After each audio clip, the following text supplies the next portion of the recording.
There is a massive difference between just reading a recipe off a little card and actually sitting down to taste the finished meal. Oh, absolutely. Night and day. Right. Like when you read the card, you're really just looking at the mechanics of it. You see, I don't know, a cup of flour, 2 eggs, a teaspoon of salt. It's strictly informational. Yeah, it's just data at that point. Exactly. You are decoding instructions, but you aren't experiencing the dish at all. But then when you actually taste it... That's when everything changes. Yes. You suddenly realize, oh, the chef added that specific pinch of salt to balance out the acidity of the tomatoes. Right, it clicks. You aren't just looking at ingredients anymore. You're interpreting the chef's mind. And that leap from just reading words to interpreting minds, that's the paradigm shift we are exploring in our deep dive today. And it is a fascinating shift. It really is. So welcome everyone listening. Today we are looking at the absolute highest echelon of language mastery. We're talking about the C2 advanced English level. The Holy Grail, basically. Pretty much. And we're drawing from this incredible source text called Listening Beyond the Words. Which is such a perfect title for this, really. Yeah.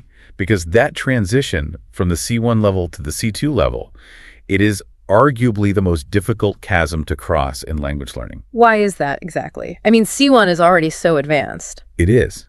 But the gap is huge, precisely because getting to C2 forces you to abandon the safety of the literal. The safety of the literal. I like that. Yeah, think about it. A C1 listener possesses, an incredibly high level of proficiency.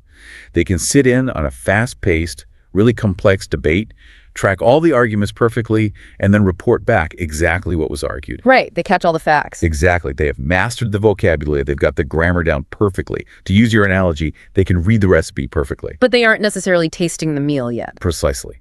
The C2 listener goes deeper. They are actively analyzing the why. The why behind the words. Yes. They know why a speaker chose one specific word over another. They are listening to the subtle implications of tone to uncover hidden feelings, and this is key, they are mapping out how the speaker is subtly manipulating the audience in real time. Wow. Manipulating the audience. That sounds almost, nefarious. Well, it's not always malicious. It's just human communication. We all do it. Right. So I want to frame this for you listening right now. This is not just an English lesson. Not at all. Think of this as, a masterclass in human psychology and communication. That's exactly what it is. Whether you have spoken the language your entire life or, you were learning it as a second language, these insights are essentially the cheat codes for reading a room. Cheat codes is a great way to put it. It's how you grasp the real intent behind everyday conversations. So if we are moving from decoding to interpreting, we have to start with the architecture of subtext. The invisible layer. Yeah, the invisible layer. Our source defines subtext as the underlying message that is completely absent from the literal words being spoken. It's the classic read between the lines skill. Exactly. The words say one thing, but the true meaning hovers invisibly underneath them. And to really get our heads around this, the text provides this brutally relatable example. Oh, I love this example. It hits so close to home. It does, right? So imagine you are at work. You have spent weeks agonizing over this massive report. Just grinding away at it. Yeah, blood, sweat, and tears. And you finally hand it over to a colleague to review. They look at it and they say, wow, you've certainly put a lot of work into this. Just reading that gave me anxiety. Right. But here's the thing. A B1 or even a C1 listener hears the words, a lot of work, and takes that as a direct compliment on their effort. Because literally it is. Literally, yes. They might even smile and say thank you. Oh, no. Yeah. And that response, smiling and saying thanks, that immediately signals to a native or C2 speaker that the listener has missed the point entirely. Because that absence of praise is deafening to someone who knows what to listen for. Exactly. What didn't they say? They didn't say it was good. They only complimented the effort, not the result. Bingo. The true unspoken message is basically, I recognize the immense effort you put into this, but the actual result is bad. It is almost worse than them just telling you it's bad because it's wrapped up in this polite little bow. It is wrapped up. But we have to ask why. Why do human beings go to such lengths to avoid simply stating the truth? Right. If the report is bad, why not just say, hey, the report is bad? Well, this brings us to the sociology of workplace harmony. And really, the psychological cost of direct confrontation. Which is high. Very high. Human evolutionary psychology relies heavily on group cohesion.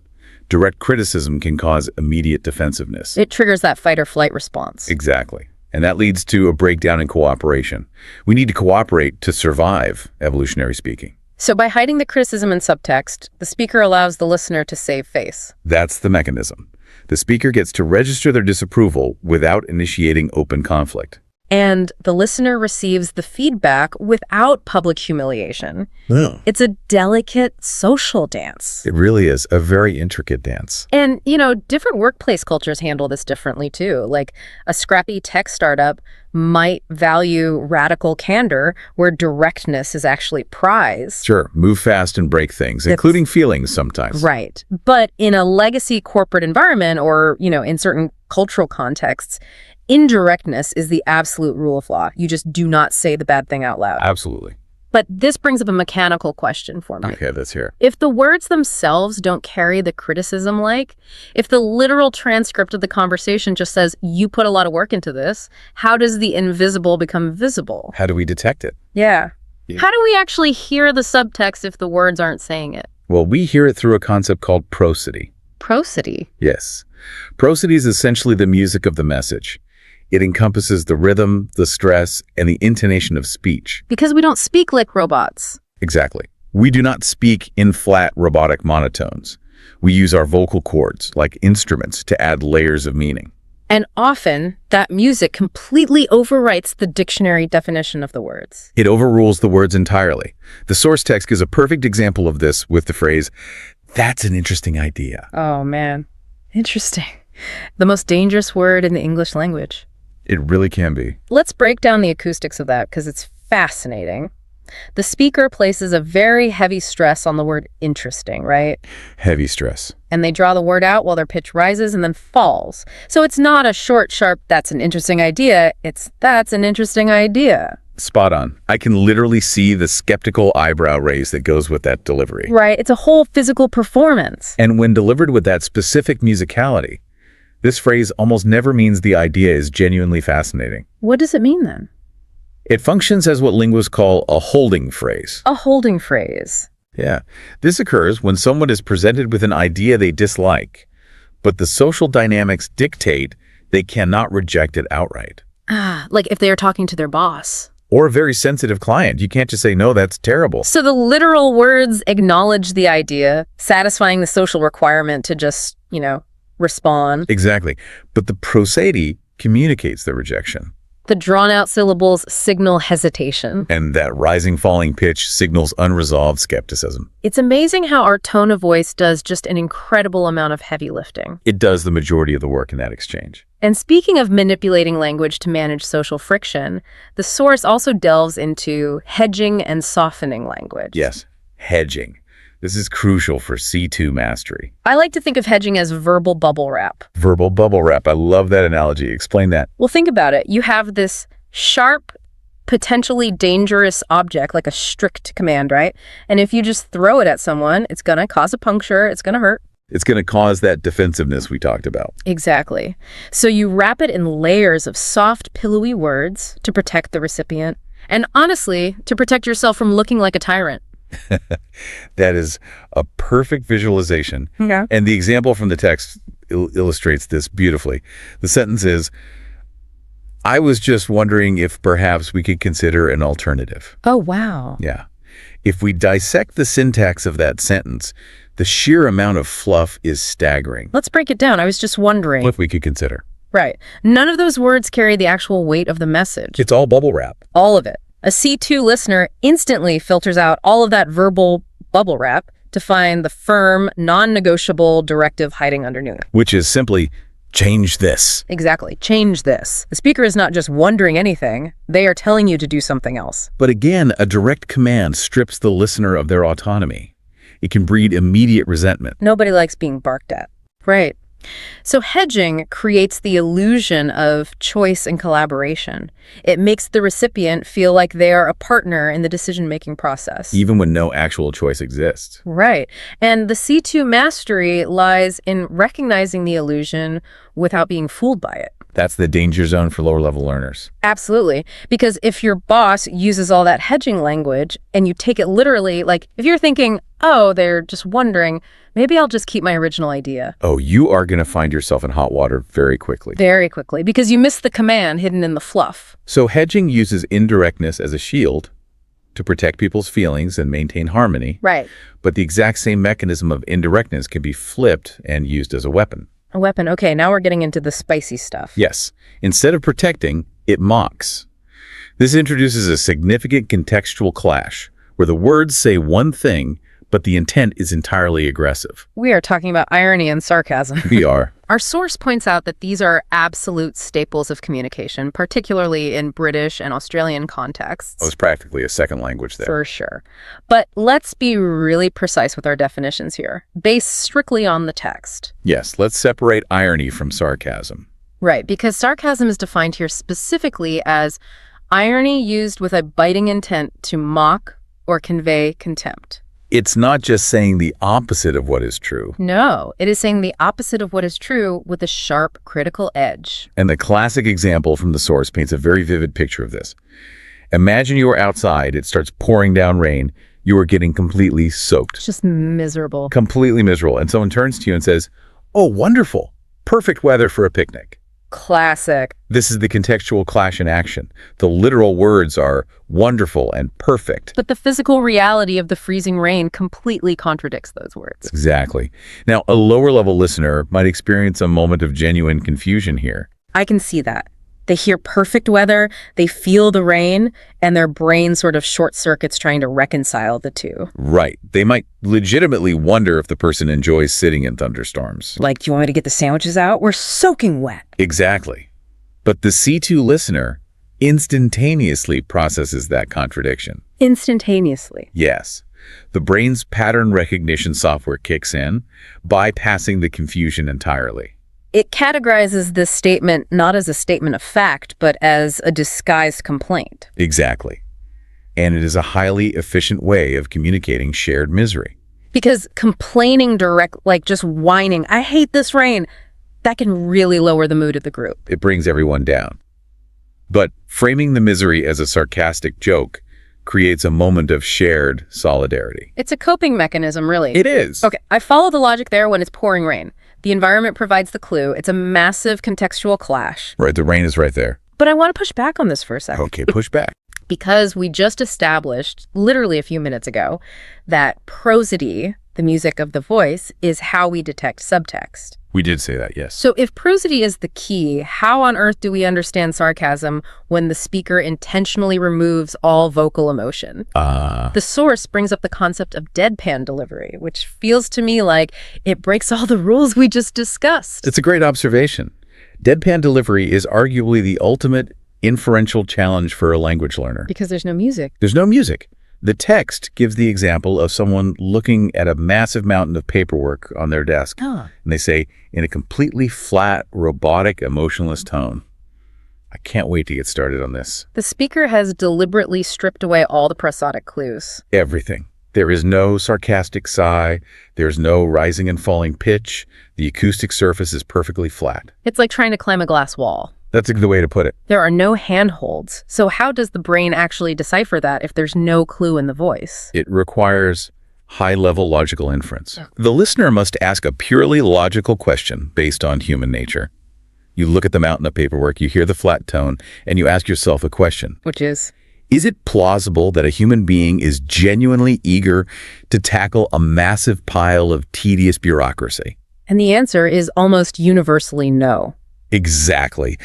Since the answer is no, the logical absurdity of the statement becomes the only clue. Wow. You have to deduce it entirely from the implausibility of the literal words. You know, if you're listening to this and thinking, wait, I have to calculate all of that in a fraction of a second, It is entirely normal to feel exhausted by the prospect. It is exhausting. The cognitive load is immense. You hear the words, observe the physical environment, evaluate human nature and plausibility, find a contradiction, and then compute the true meaning as the exact opposite of the spoken words. And this is happening in milliseconds. It highlights the sheer computational power required for fluent comprehension. You are running massive contextual algorithms constantly. Constantly. And here is the really crazy part. Lay it on me. The challenge doesn't end with mastering the logic of a single speaker. Oh, come on. There's more. There's always more.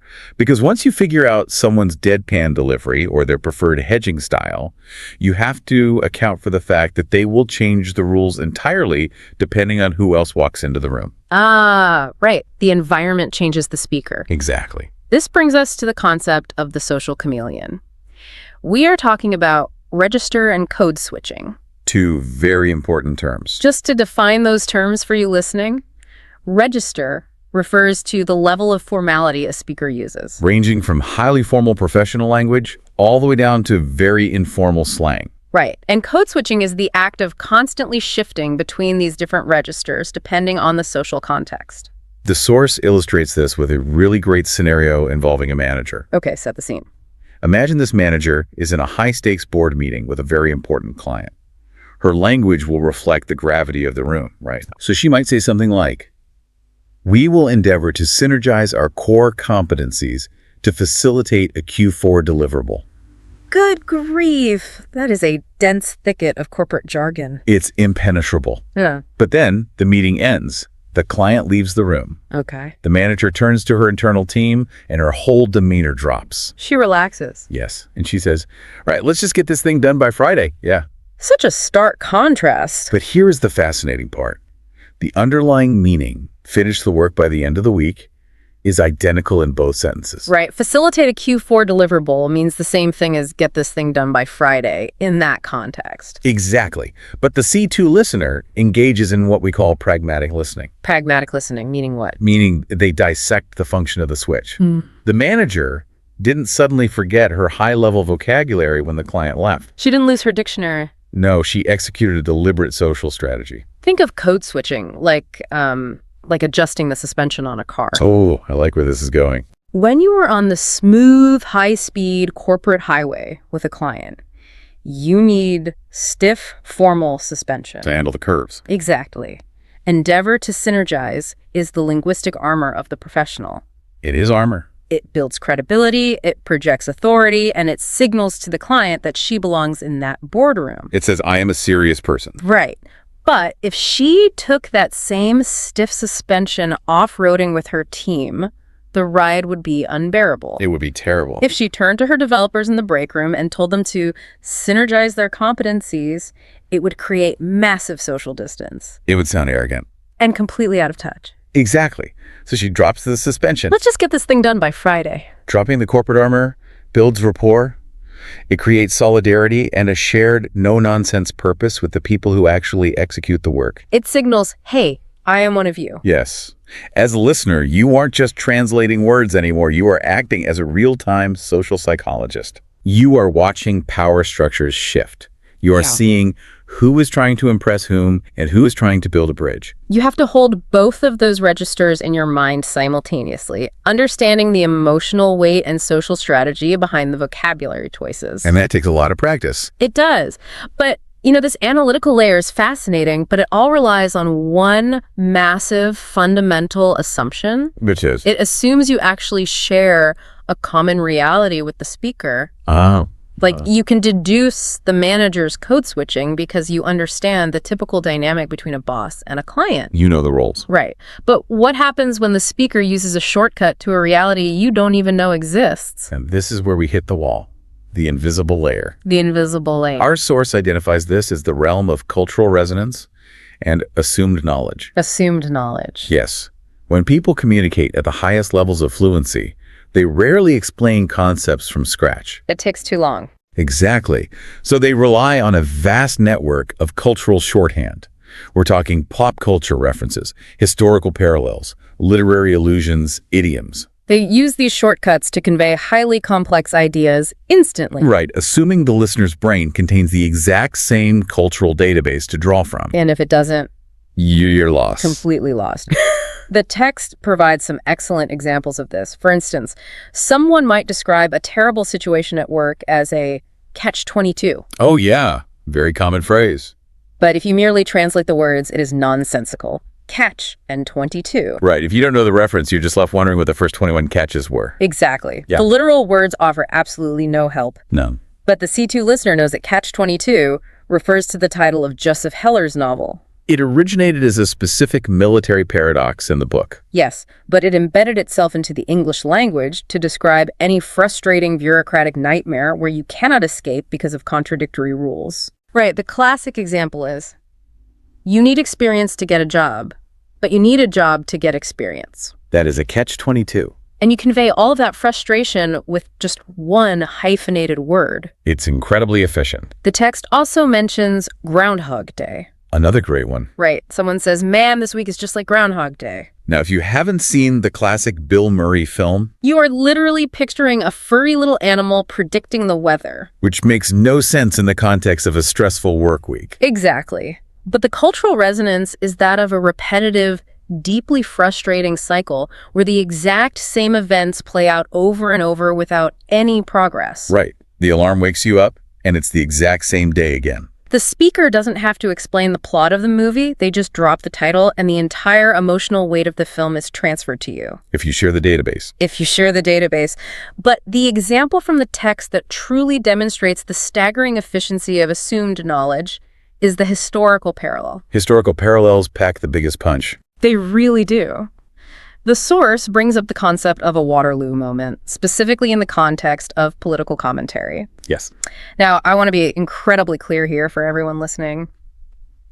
We are not taking sides or applying this to any real-world politicians today. No, strictly theoretical. We are remaining strictly impartial, focusing solely on the linguistic mechanics of the historical reference. Mechanically, it functions like a data compression algorithm. A data compression algorithm, I like that. Think about it. Let's say a commentator is discussing a politician facing a major crisis, and they say, this could be his Waterloo. Okay. If you lack the assumed knowledge, Waterloo is just a town in Belgium. Or an ABA song. Right. But if you share the cultural resonance, you know it refers to the Battle of Waterloo. The site of Napoleon Bonaparte's final, decisive defeat. By deploying that single word, the commentator saves 5 minutes of exposition. Easily. They pack an entire thesis into 3 syllables. They communicate catastrophic failure, the concept of hubris, and the definitive end of an era. All in one word. The speaker just hands you this compressed file, assuming your brain has the software to unzip it. But this naturally leads to a really daunting question for anyone trying to master a language. I know what you're going to ask. How do you acquire this software?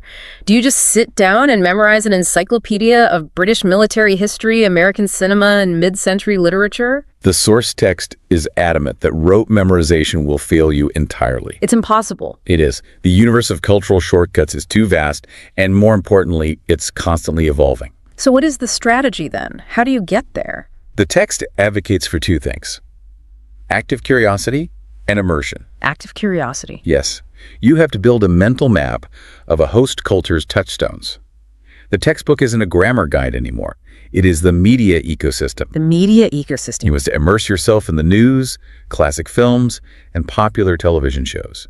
You have to absorb the stories a culture tells about itself. So practically speaking, that changes your entire posture as a listener. It changes everything. When you hear an unfamiliar reference delivered with the casual assumption that everyone knows what it means, you cannot just let it slide and hope to pick up the context later. No, you can't gloss over it. A C2 listener treats that unknown reference as a blank spot on their internal map. That's a great metaphor.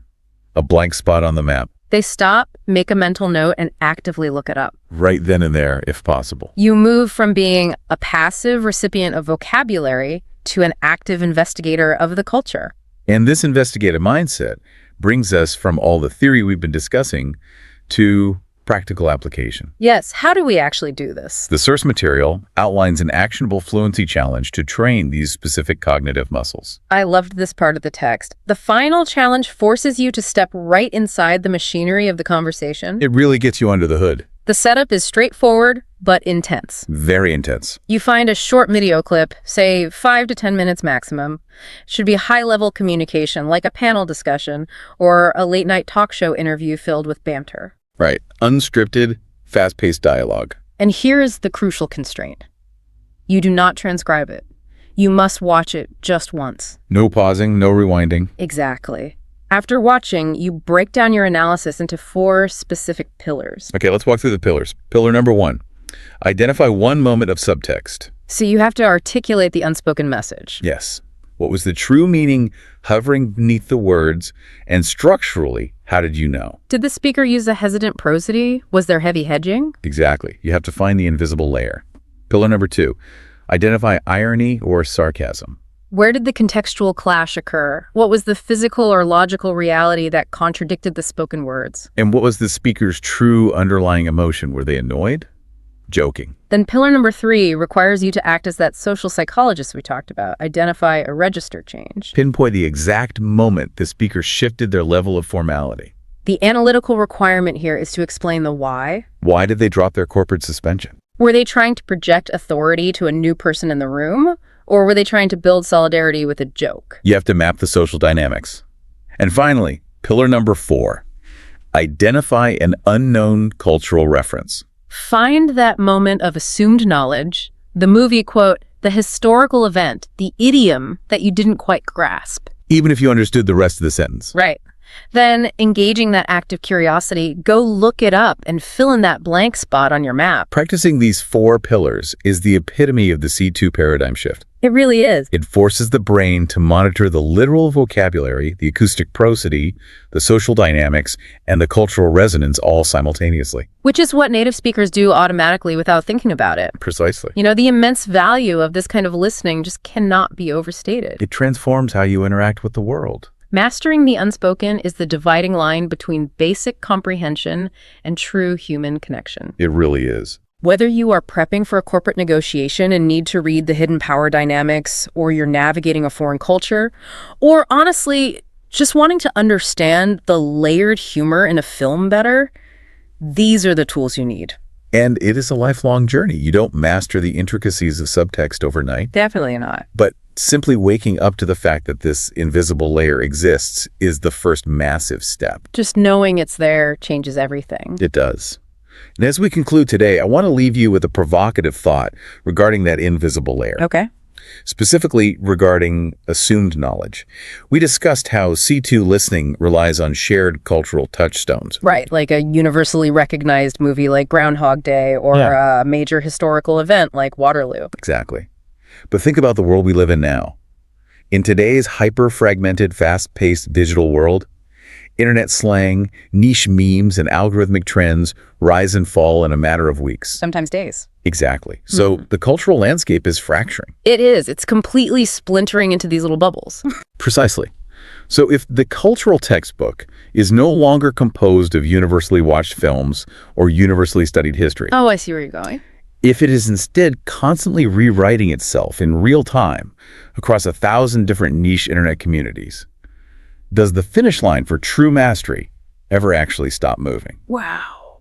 If we no longer share a universal cultural database, are we destined to speak increasingly specialized dialects of subtext? That is a staggering thought. The recipe book isn't just changing, it is rewriting itself while you are trying to cook the meal. Exactly. You're trying to learn the touchstones, and they vanish before you can use them. It is a testament to how dynamic and alive human communication truly is. It never sits still. It never sits still. Well, thank you for joining us on this extensive journey into the unspoken mechanics of language. It has been an absolute privilege to analyze these complex dynamics. Keep your active curiosity engaged and always listen for what is missing. We will see you next time.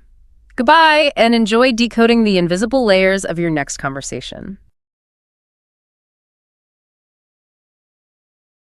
I want you to imagine, just for a second, that you're a fly on the wall in a room where something incredibly high stakes is taking place. Right, like a tense room. Yeah, exactly. Picture the environment. I mean, maybe it's a multi-million-dollar corporate negotiation behind these closed mahogany doors where companies are about to be acquired, and thousands of jobs hang in the balance. Or a really tense political interview. Oh, for sure. One of those televised ones where careers are on the line and literally every single gesture is being scrutinized by millions of people. Right. Now, assuming you speak the language flawlessly, you're sitting there listening to the exchange. You understand every single literal word being spoken. The vocabulary is completely clear to you. The sentences make perfect grammatical sense. The syntax is, flawless. Tracking all the words. Right. But here's the real question for you to ponder. Do you actually understand the game being played? That framing gets right to the heart of the matter, I think. Because, understanding the dictionary definition of the words floating around in that room is an entirely different universe from understanding the invisible architecture of what's actually happening between those people. The invisible architecture. Yeah. If you're only listening to the definitions of the words, you are missing probably about 90% of the actual communication. I really love that idea of an invisible architecture. And we've got a fascinating stack of source material for this deep dive that explores exactly that. It's drawn from an advanced English learning module. Specifically, it's a practice guide titled The Pragmatics of Power, Emotion, and Influence. And it's designed for learners aiming for what's called a C2 level. Right, and we should probably clarify what that metric actually means for you listening, because it's sort of a crucial foundation for everything we're going to discuss today. Yeah, what does C2 actually mean in practice? Well, C2 refers to the highest possible level in the common European framework of reference for languages. So, this isn't about knowing where the bathroom is or how to order a coffee. Right, way beyond that. Way beyond. C2 implies absolute mastery. It's a level of fluency that honestly often surpasses even native speakers in its precision. Wow, really? Yeah, because it means you can grasp the most subtle nuances, the implied meanings, and the cultural subtext of really complex arguments. Okay, let's unpack this. If C2 is the absolute pinnacle of language mastery, then the source material isn't really a grammar lesson at all. Not at all. It's using language as like a Trojan horse to teach a masterclass in human psychology, social dynamics, and hidden communication. What's fascinating here is how the source material defines the ultimate goal. It states that a true master of communication, what they term a C2 listener, is someone who never just passively absorbs the literal information being presented. They're doing something else. Exactly. They are actively, relentlessly tracking a parallel set of data. They're mapping the room. I love that. Mapping the room. Right. They're listening for who actually has the upper hand. Yeah. Calculating whether an apology is grounded in genuine remorse or if it's just this calculated tactical maneuver designed to pacify somebody. They're watching how language is being wielded as an invisible tool of influence. It's entirely about the psychology beneath the vocabulary. And that parallel set of data is exactly what we are going after today. Our mission is to move completely beyond the literal dictionary definitions of words and decode the hidden subtext, the irony, and the underlying power dynamics of just everyday conversations. Because it happens every day. It does. And by the time we wrap up this deep dive, we are going to turn you, the listener, into what the source material essentially calls a conversational surgeon. What? We want to give you the scalpel to dissect exactly what people are actually doing when they open their mouths. And to become a conversational surgeon, you have to start by understanding the anatomy of the conversation itself. You can have a situation where two executives are talking about, say, the revised quarterly budget. On the surface, the topic is spreadsheets and projections. Just normal office stuff. Exactly. But the real conversation, the shadow conversation, is a vicious, really subtle battle for dominance. The budget is merely the battlefield they happen to be standing on. So to understand what's happening, you first have to understand the invisible hierarchy of the room. Like, who actually owns the conversation? Who holds the leverage? And according to the analysis in our source material, the person holding the most power in that room is rarely the person who is talking the loudest, or throwing their weight around, or even the person talking the most. Which is counterintuitive. Extremely. In fact, one of their most devastatingly effective weapons is the exact opposite of talking. It's strategic silence. This is such a cornerstone concept in the pragmatics of power. The text illustrates this by pointing out what happens after a major proposal is made. Okay, set the scene for us. Let's say someone puts a complex, high-stakes offer on the table during a negotiation. A truly powerful negotiator, a master of this dynamic, might not respond right away. They just sit there. Right. They don't jump in to eagerly agree, but more importantly, they don't immediately jump in to counteroffer or argue either. They simply let the silence hang in the air. Now, I have to push back on this quite a bit. Because when I picture myself sitting in absolute silence in a professional setting, my first thought isn't, oh, I am projecting massive power right now. What's your first thought? My first thought is that I'm creating unbearable awkwardness. Or worse, I assume the other person thinks my brain has frozen, or I wasn't paying attention, or I'm just taking an unusually long time to process what they just said. Right, it feels weird. It feels less like a strategic maneuver and more like a conversational game of chicken where someone forgot the rules. Like, who is going to swerve first? Who's going to speak first? Well, it functions exactly like a game of chicken, but the crucial difference lies in the intentionality and the distribution of comfort. What do you mean by distribution of comfort? So you feel awkward because you are socially conditioned to abhor a conversational vacuum. We all are. That's true, yeah. From a very young age, we're taught that smooth, continuous conversation is the marker of a healthy social interaction. Silence feels like a failure of that interaction. Right, like something went wrong. Exactly. What makes this a power dynamic is that the silence is intentionally deployed to trigger that exact anxiety in the other person. To the trained ear, to our C2 listener, this silence is emphatically not a pause for thoughtful reflection. It's a deliberate, highly calculated stress test. So mechanically speaking, what is actually happening in the brain of the person who just made the proposal when that silence just stretches out? If we connect this to the bigger picture of human psychology, it's all about the internal pressure to resolve cognitive dissonance. When there is silence after a proposal, it creates a profound, almost physical discomfort in the person who just spoke. Because they're waiting for a reaction. Right. They put an idea into the world, and they expect validation, rejection, just anything to close the loop. When they get nothing, the void becomes intimidating. They begin to second-guess the quality of their own proposal. Oh, the internal monologue. Oh, yeah. The internal monologue starts racing. Did I ask for too much? Did I offend them? Do they think my idea is ridiculous? They start to feel this intense, overwhelming internal pressure to fill the void, just to fix the awkwardness and restore social harmony. And how do they usually try to fix it? By talking. Often they start talking again without being prompted, and in doing so, they end up negotiating against themselves. Oh, wow. The source material highlights this as a classic unforced error.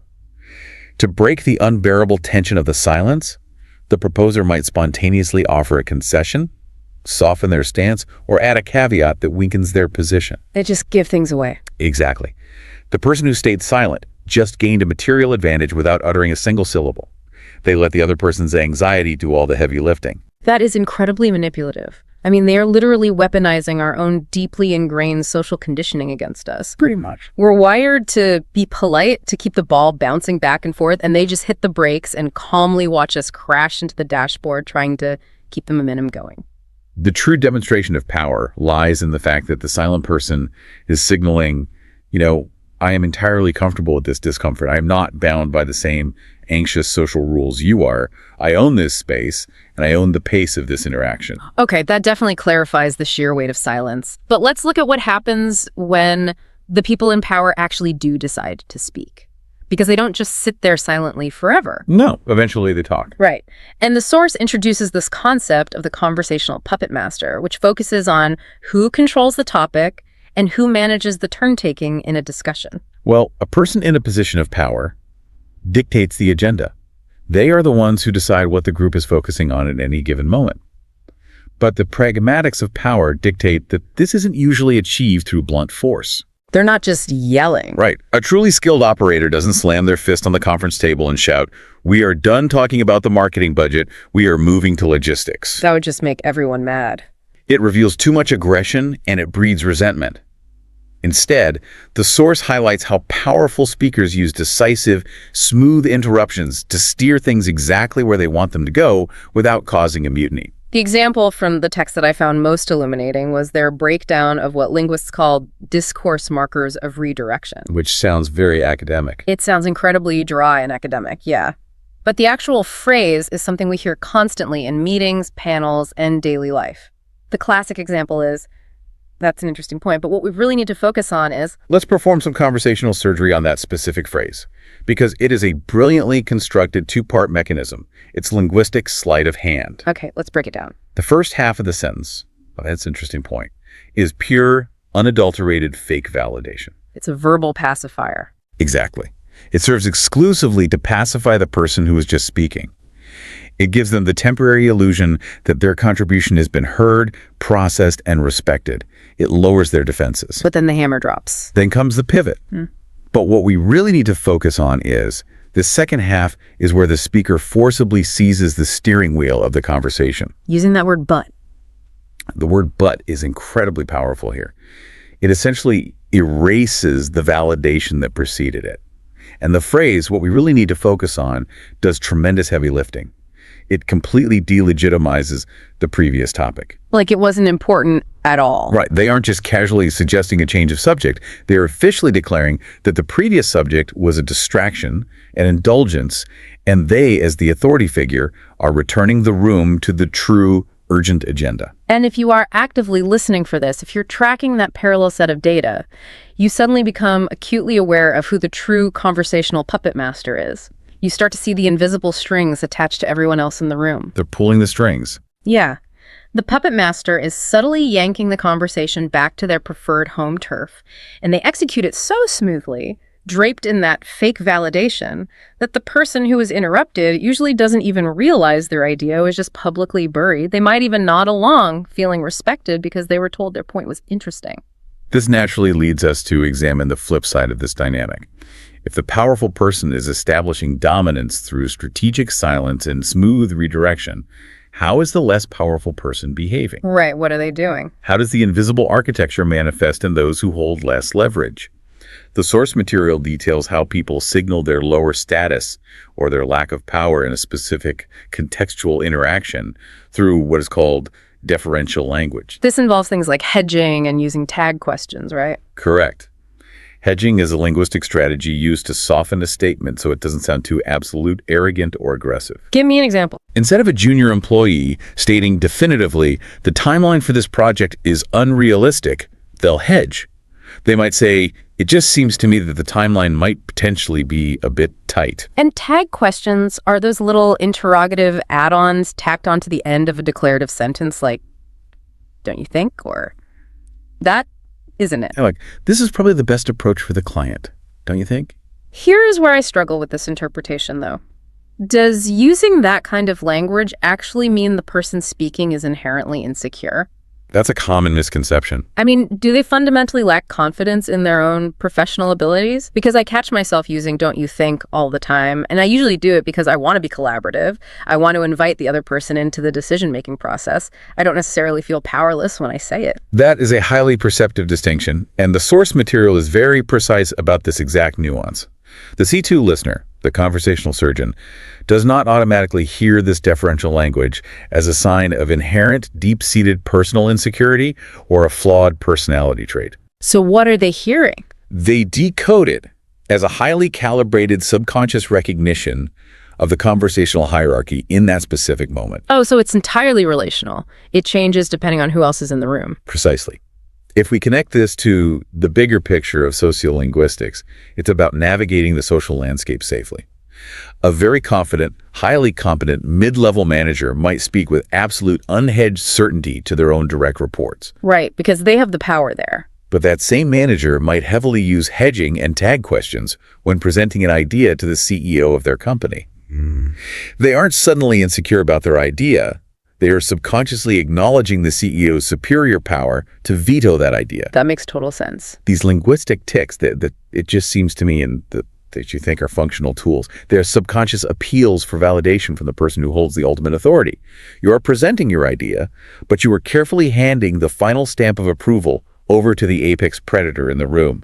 You are essentially asking permission for your statement to be recognized as true. Like, the data shows this is a good idea, right, boss? You are deferring the reality of the statement to the person higher up the ladder so you don't appear to be usurping their authority. Exactly. It's a form of verbal grooming that is endlessly fascinating. It is the conversational equivalent of bowing your head slightly to expose your neck. It demonstrates that you recognize your place in the hierarchy and pose no threat to the established order. Okay, let's take a step back and look at the map we've drawn. We know how to spot the invisible power hierarchy by looking for the strategic silence that creates a vacuum, the puppet masters redirecting the flow with fake validation, and the deferential language floating up from the bottom of the ladder. That's the baseline structure. But here is the critical complication. What happens when the people trapped inside that strict hierarchy are secretly furious or deeply, profoundly disappointed with each other? Which happens a lot in corporate environments. Constantly. Because in polite society, and especially in high-stakes professional settings, we aren't really allowed to just scream at our colleagues. As the text points out, native speakers operating in these environments rarely just look across the table and say, I am incredibly angry with you right now. They cannot afford to do that. They must maintain the facade of professional neutrality, or at least they attempt to. And that brings us to what might be the most revealing part of the source material, the cracks in the facade. Because no matter how hard someone tries to maintain that neutral face, the truth always spills out somehow. The term the text uses is emotional leakage, and it is a perfect descriptor. Emotional leakage. Yeah. The core concept here is that even when a speaker is dedicating massive amounts of energy to maintaining a perfectly neutral, polished, professional facade, their true emotional state will inevitably leak out. Because they can't contain it all. The internal pressure of the suppressed emotion, whether it's rage, disappointment, or contempt, has to escape somewhere. Since it cannot escape through a direct, literal statement, it usually escapes through highly specific, subtle linguistic choices and micro-expressions in their syntax. The text gives a brilliant, excruciatingly relatable example of how profound disappointment leaks out. It specifically points to a phenomenon called qualified praise. Let's analyze the scenario the source provides to illustrate this. Imagine a senior manager is reviewing a major project that a subordinate just submitted after weeks of work. Okay. The manager reviews the project and realizes it is just okay. It's passable, but it's definitely not great. It falls significantly short of the manager's internal expectations. But they can't just say it's garbage. Right. Now, the manager wants to maintain morale and be superficially encouraging, but they're also genuinely disappointed in this subordinate's capability.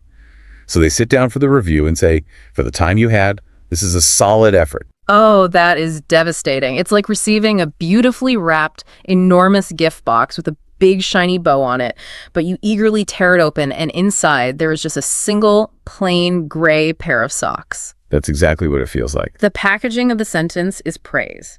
It sounds like a compliment on the surface. You hear the words solid effort, but the actual gift inside the box is just overwhelming mediocrity. Let's do some conversational surgery on this specific sentence because it is absolutely packed with emotional leakage.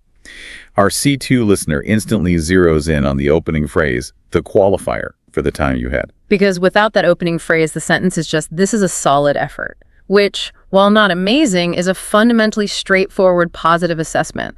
But adding for the time you had infects the rest of the sentence. It completely reframes the entire interaction and fundamentally alters the reality being described. By inserting that qualifier, the manager is implicitly stating that under normal circumstances, with an adequate amount of time or resources, the standard for acceptable work would be vastly higher than what was submitted. It's an excuse masquerading as praise. It's a highly sophisticated way of saying, this work is only acceptable because the conditions surrounding it were terrible. It simultaneously excuses the mediocrity to protect the employee's feelings, while unmistakably pointing out the mediocrity to satisfy the manager's disappointment. And then we have to look at the word solid. Yes. The choice of the word solid is a massive linguistic clue regarding valence. Valence. Emotional weight. When human beings are truly impressed or delighted by something, we instinctively reach for words with high emotional valence. We say the work was outstanding, exceptional, brilliant, or phenomenal. Right. The literal dictionary definition of the word solid means dense, unyielding, basic, structurally sound. In a conversational context, particularly a performance review, it means merely acceptable. It entirely lacks any spark of enthusiasm. It is the exact hollow sound of tempered expectations. If I turn in a project and my boss calls my work solid, I know immediately that I am not getting a promotion anytime soon. Definitely not. The disappointment is leaking all over that sentence, even though technically, legally speaking, they just told me I did a good job. It's a masterful defense mechanism by the speaker, because if the employee gets upset, the manager can just say, "What? I said it was a solid effort." Exactly. The literal semantic meaning is positive, which provides plausible deniability, but the pragmatics, the actual use of the language in its specific context, is highly critical and saturated with disappointment. Now, disappointment can be quiet and passive, which makes sense for qualified praise. But what about anger? Anger is a high-energy emotion. It usually wants to be loud and expansive. How does anger leak out when someone is desperately trying to hide it in a professional setting? The source material notes a very specific and somewhat counterintuitive linguistic tell for tightly controlled anger. It is a sudden, noticeable shift into overly precise, highly formal language. This part fascinated me. The example they give is someone who is usually quite relaxed in their speech, like a person who frequently uses slang, colloquialisms, and contractions, suddenly tightening up during a tense exchange and saying, "I'm not going to accept that," instead of their usual comfortable, "I'm not going to accept that." Yes. They drop all the contractions. Yeah. They begin to articulate every single syllable with mathematical precision. Here's where it gets really interesting to me. Why does acting more proper and speaking with more perfect grammatical precision actually mean you are more furious? It seems backwards, right? Totally. Logically, you would think that intense anger would make you sloppy. You would think the rage would make you stumble over your words or lose your sentence structure. Why does anger make you sound like an Oxford dictionary? This raises a profoundly important question about the underlying biology of communication, specifically how our brains process intense emotion and complex language simultaneously. The source material touches on the cognitive science behind this phenomenon. Okay, let's hear the science. When a person is experiencing intense, blinding anger, but is socially or professionally obligated to completely suppress it, say, they are in a high-stakes meeting with a vital client who is being incredibly insulting, their brain is working in absolute, exhausting overdrive. It takes physical effort not to flip the conference table over. A tremendous, draining amount of effort. The brain's executive function is working frantically to suppress the amygdala's fight-or-flight response. Their cognitive resources, as the text formally calls it, or their mental bandwidth, are almost entirely consumed by the singular, monumental act of maintaining emotional control. So they're distracted by their own anger. Keeping the rage locked down inside the basement takes up so much processing power that their language production center is left with very little energy to work with. Consequently, their speech becomes rigid, mechanical, and hyper-deliberate. Wow. They lose the relaxed fluidity and the musical cadence of natural, spontaneous speech because they are carefully, anxiously policing every single foam that leaves their mouth. Oh, I see the mechanism now. Because using contractions, slang, and relaxed syntax actually requires a certain amount of subconscious conversational flow and ease. Exactly, it's automatic. When you are furious, your brain goes into manual override. You don't trust your subconscious anymore because your subconscious wants to yell. So you are marching through the sentence word by word, constructing it manually to make absolutely sure you don't accidentally let an obscenity slip out. Except that. Precisely. The mechanical stiffness of the language perfectly mirrors the physiological stiffness of the person's body. Their jaw is probably clenched, their shoulders are tight, and their syntax is rigid. It's a full-body reaction. It is a linguistic tell, functionally identical to a physical tell in a high-stakes poker game, like a player whose pulse becomes visible in their neck when they're bluffing. The amateur listener just hears someone speaking very clearly and politely. The C2 listener, the conversational surgeon, hears the extreme, unnatural tension in the syntax and instantly understands the explosive emotional state hiding just a millimeter beneath that calm demeanor. So we've uncovered how people assert dominance through the architecture of control, manipulating silence and topics. And we've seen how their hidden, suppressed emotions betray them through linguistic leakage and rigid syntax. Right. Now we are moving into the final major area of the source material, which I think is the most strategic, the most sophisticated, and honestly the most manipulative layer of all. We are looking at the art of the invisible nudge. We are entering the territory of persuasion and influence. This is where language transitions from being a tool of expression to a weapon of behavioral modification. Exactly. We are looking at how language is weaponized to persuade, corral, and influence the listener without them even realizing the manipulation is taking place. And the source material starts with something so small, so foundational, and so seemingly innocent that you probably hear it 100 times a day without blinking: pronouns. Pronouns are incredibly powerful. Specifically, it examines how skilled persuaders appeal to a shared identity by heavily saturating their speech with inclusive pronouns like we and us. The example provided in the text to illustrate this is a classic piece of political rhetoric. And to be exceedingly clear for our listeners, we're going to analyze this example purely as a mechanical, linguistic tactic, completely divorced from any actual political stance or ideology. Absolutely. We are looking exclusively at the plumbing of the sentence, not the water running through it.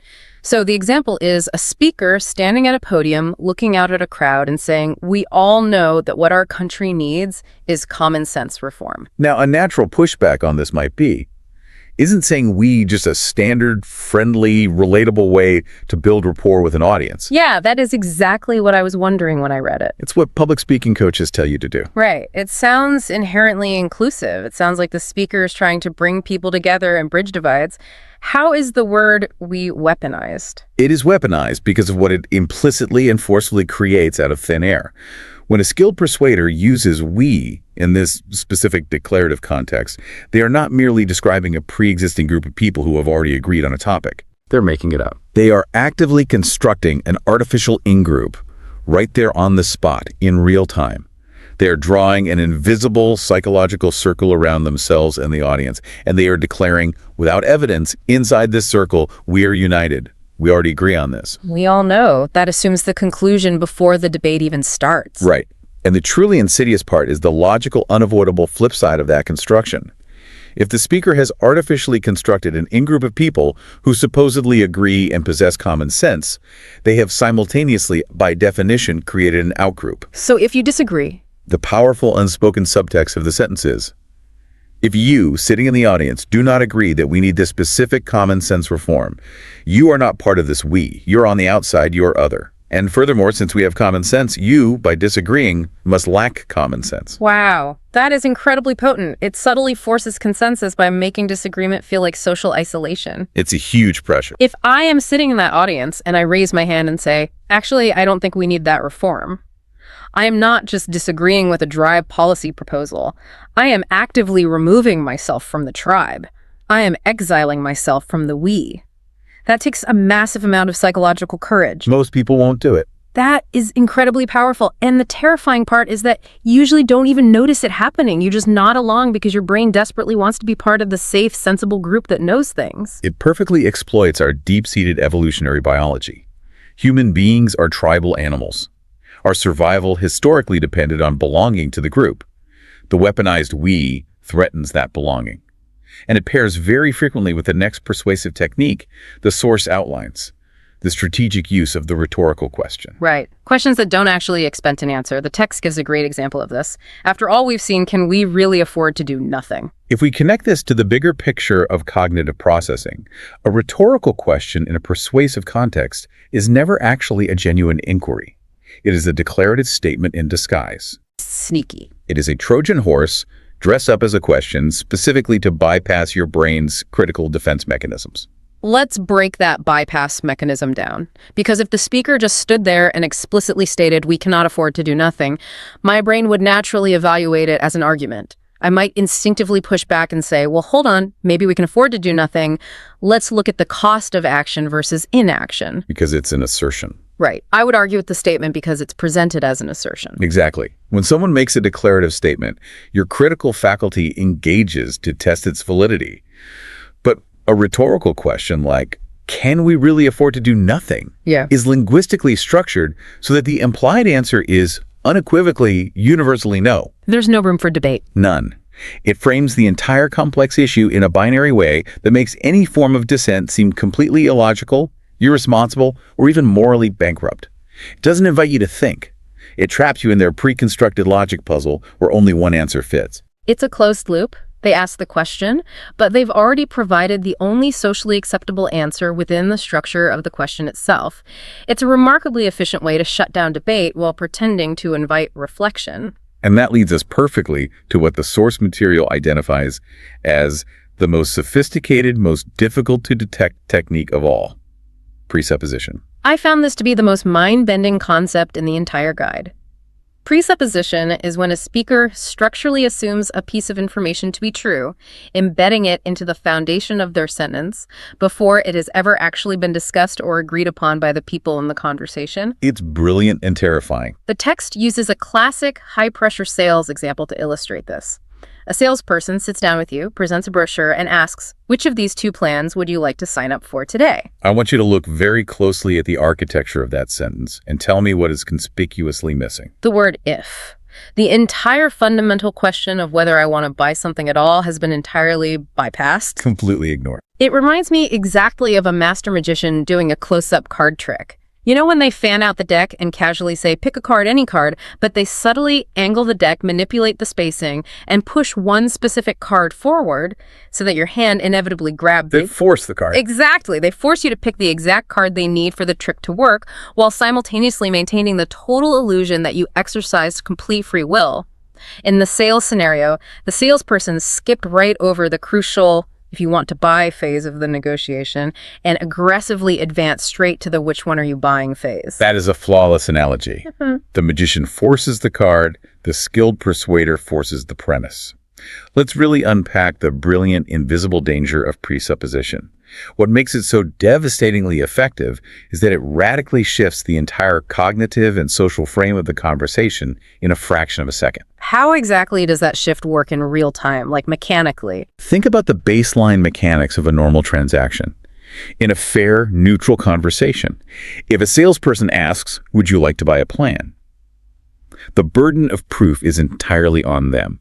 They have to convince you to say yes. They have to demonstrate value. Right. You are sitting in a safe, neutral, defensive position. You hold the power of the veto. But with presupposition, when they ask, which of these two plans would you like to sign up for today? The entire burden is instantly, non-consensually transferred onto you, the listener. Right, because if I just reflexively answer the surface level question out of politeness, if I say, oh, I guess the silver plan looks better than the gold one, I've just bought the premise. You accepted the deal. I've implicitly agreed to the sale without ever officially saying the word yes to the sale itself. I walked right into the trap. Precisely. You accepted the embedded reality of the sentence. To successfully defend yourself against presupposition, you cannot just answer the question being asked. You have to actively recognize the hidden agenda, slam the brakes on the momentum of the conversation, and completely dismantle the foundational premise of the question itself. Which is hard to do. You have to look at them and say, wait a minute, let's back up. I haven't actually agreed to sign up for anything yet. And doing that, stopping the flow of a polite conversation, challenging their underlying premise, effectively calling them out on their conversational sleight of hand take, takes a massive amount of social energy. It feels inherently combative. It causes friction. It feels impolite to derail the conversation like that. And because most of us are deeply conditioned to avoid being impolite or causing social friction, we often just go along with the presupposition. We let them trap us in their frame because fighting our way out of it feels too awkward. It is absolute linguistic jujitsu. They use your own social momentum, your own desire to be polite and agreeable to flip you onto your back. It truly is conversational surgery. We are dissecting the anatomy of these everyday discussions, pulling back the skin of the vocabulary to see the muscle, the bone, and the nervous system of influence operating underneath. So what does this all mean for us? How do we actually take this theoretical knowledge and use it in our daily lives? The source material ends with a fantastic, highly practical application exercise. Think of it as a final exam for the advanced learner, or, in our case, for the listener who has just leveled up their conversational awareness by exploring these concepts. Yes, I love this exercise. The challenge laid out for you is this. The next time you're watching television or browsing the internet, find a specific type of video clip. Look for a tense corporate interview, a high-stakes political debate, or even a really well-written dramatic scene from a high-quality prestige television show. Any high-tension dialogue. Sit down and watch it, listen to it carefully, and then write down a single paragraph answering this exact specific question. Who had the most influence in this conversation, and precisely how did they achieve it? It is the ultimate exercise in synthesis. It requires you to consciously stop listening to what the people are arguing about, the literal topic, and start intensely watching how they are arguing about it. You have to separate the text from the subtext. Right. You have to use the entire diagnostic toolkit we just unpacked today. You have to actively track the power dynamics. You have to ask yourself, who is using strategic silence to make the other person sweat and negotiate against themselves? Right. Who is using discourse markers of redirection wrapped in fake validation to act as the puppet master of the topic?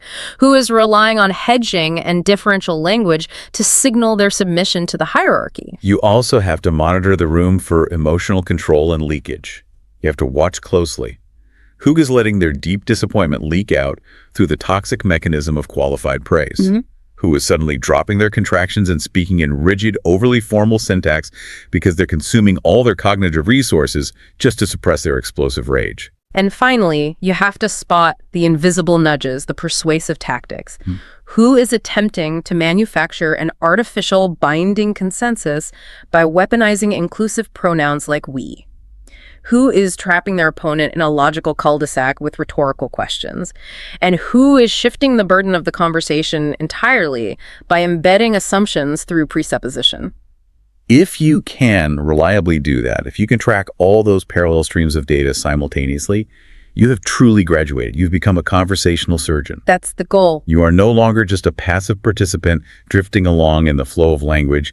You are an active, clear-eyed observer of the underlying matrix of human interaction. You see the code. It really does change how you see the world once you start looking for it. It's like putting on X-ray glasses. But I want to leave you, our newly minted conversational surgeons, with one final, deeply provocative thought to mull over as you go about your week. We've spent all this time today learning how to identify these tactics, mostly so we can spot them when someone tries to use them on us. To defend ourselves. Right, we've learned how to defend ourselves.